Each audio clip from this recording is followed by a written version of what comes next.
સ્વાગત છે તમારું ફાઇનાન્શિયલ ગુરુકુલ ચેનલમાં। હું છું મહેશ સરવૈયા। મિત્રો, આપણે લાસ્ટ વિડીયોમાં આપણે જોયું હતું કે સ્ટોક માર્કેટમાંથી કયા કયા ફાયદા છે તેના વિશે આપણે ચર્ચા કરી હતી। જો મિત્રો તમે હજી સુધી વિડીયો ના જોયો હોય તો ડિસ્ક્રિપ્શનમાં મેં એ વિડીયોની લિંક આપી દીધી છે, તો મિત્રો તમે જોઈ શકો છો।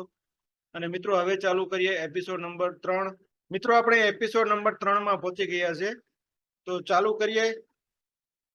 મિત્રો, શેર માર્કેટમાં ઉપયોગી બેઝિક ટર્મિનોલોજી કે અમુક એવા શબ્દો છે કે જે શેર માર્કેટમાં સૌથી વધારે ઉપયોગ થતા હોય છે, તો તેના વિશે આજે આપણે જાણીશું। તો મિત્રો, પહેલો શબ્દ છે સેબી। મિત્રો, સેબીનું ફૂલ ફોર્મ છે security exchange board of India. અને સેબીનું કામ છે મિત્રો સ્ટોક માર્કેટને રિલેટેડ ગાઈડલાઈન બહાર પાડવી, નિયમ બહાર પાડવા, અને એ નિયમનું બધી કંપની અને બધા જ અમલ કરે એના માટેની દેખરેખ રાખે છે। અને બીજું મિત્રો, સેબી પછી બીજા નંબર પર આવે છે સ્ટોક એક્સચેન્જ।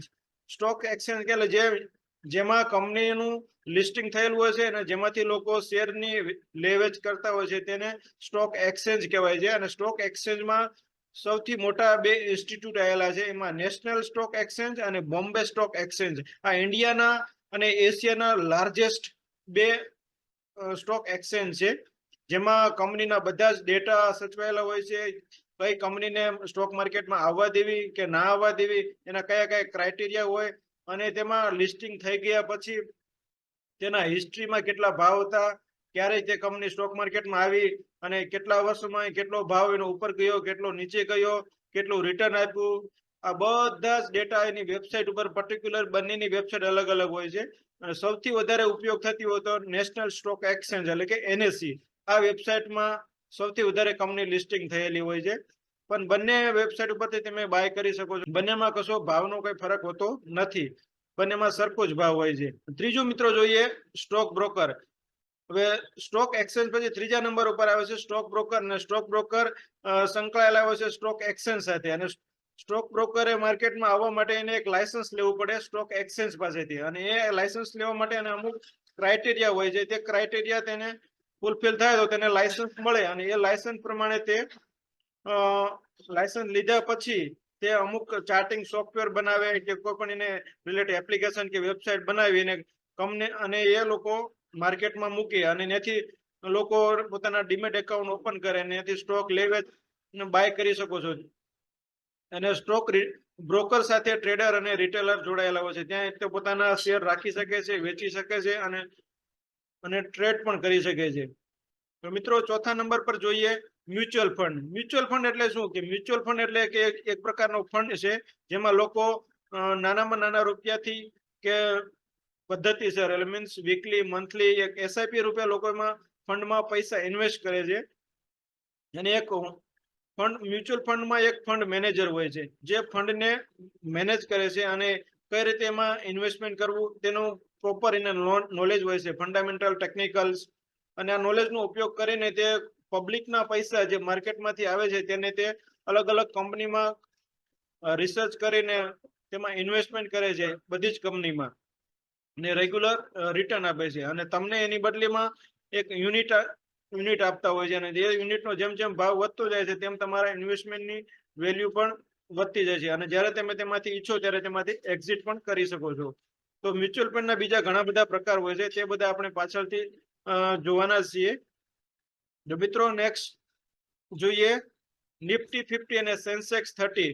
મિત્રો, તમે ઘણીવાર ન્યૂઝપેપરમાં કે ટીવીમાં સાંભળ્યું જ હશે કે નિફ્ટી 50 અને સેન્સેક્સ 30માં આટલા પોઈન્ટનો વધારો આવ્યો અને આટલા પોઈન્ટનું ગાબડું પડ્યું, કે આટલા શેર બજારમાં કડાકો થયો અને શેર માર્કેટ નીચે પડ્યું, કે આ બધું તમે સાંભળ્યું હશે। મિત્રો, નિફ્ટી 50 એટલે કશું જ નહીં, ઇન્ડિયાની જે ટોપ 50 કંપની હોય છે તેના એવરેજ પ્રાઇસ હોય છે તેના એક ફંડમાં એક ઇન્ડેક્સ બનાવી દેવામાં આવે છે, અને તેને તમે ટ્રેડિંગ કરી શકો છો અને લોંગ ટર્મ માટે તેમાં ઇન્વેસ્ટમેન્ટ કરી શકો છો।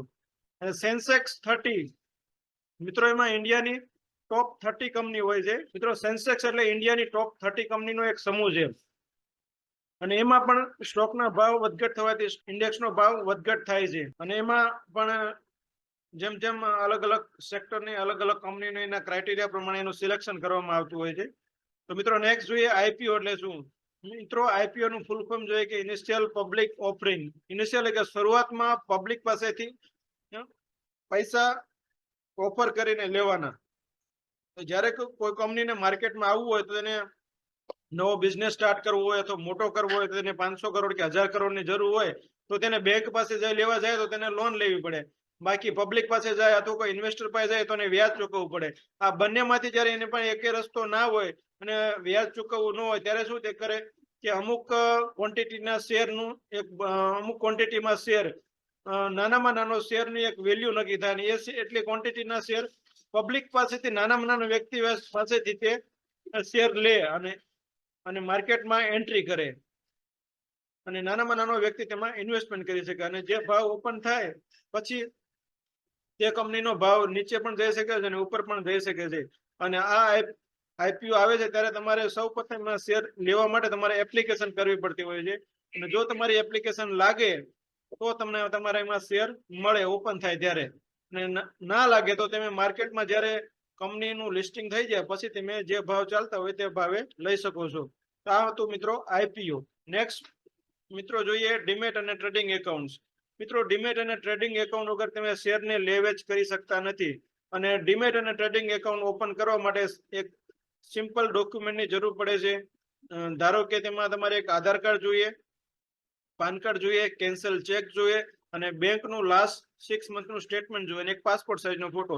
આટલા મિત્રો તમારી પાસે ડોક્યુમેન્ટ હોય એટલે તમે 1 થી 2 કલાકમાં તમારું એકાઉન્ટ કોઈ પણ બ્રોકર પાસે ઓપન કરાવી શકો છો અને 1 થી 2 દિવસમાં તમારું એકાઉન્ટ ઓપન થઈ જાય છે અને એક્ટિવેટ થયા પછી તમે ટ્રેડિંગ અને ઇન્વેસ્ટમેન્ટ કરી શકો છો. જો મિત્રો તમને આ વિડીયો ગમ્યો હોય તો લાઈક કરો અને ચેનલને સબસ્ક્રાઇબ કરો.